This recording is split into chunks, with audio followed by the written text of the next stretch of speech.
નથી ભાવતું. કેમ આમાં શું વાંધો છે? આવું દરરોજ શાક રોટલા ખાવાનું હોય, મને નથી ભાવતું. બહારનું ખાવું હાલ.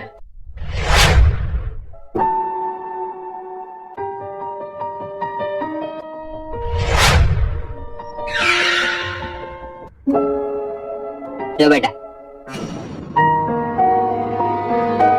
જોયું કેવી રીતે ખાય છે? ખાવું છે બહારનું? પપ્પા હાલો ઘરે, આપણે સારું છે. સારું છે ને?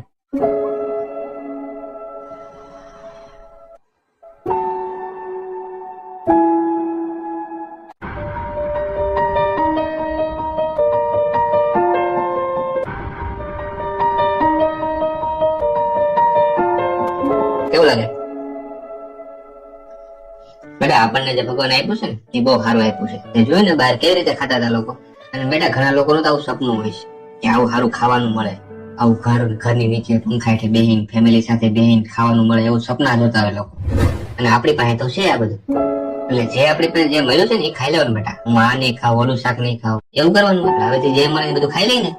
હા પપ્પા, હવે હું કોઈ દી નહીં કરું. જે બને હોય છે ને એ ખાઈ લે. તો મિત્રો, અન્નનું અપમાન ક્યારેય ન કરવું જોઈએ. તમારા ઘરમાં જે ખાવાનું બને છે તેની કદર કરો, કારણ કે તમને જે મળે છે એ બીજાને નથી મળતું. એ એનું સપનું હોય છે, તમારા પાસે હકીકત છે. તો હંમેશા યાદ રાખો, ઘરમાં જે પણ બનશે એ બધું ખાઈ લેવાનું. તો આ વિડીયો તમને કેવો લાગ્યો કમેન્ટ કરજો અને 10 પરિવારને મોકલી દે.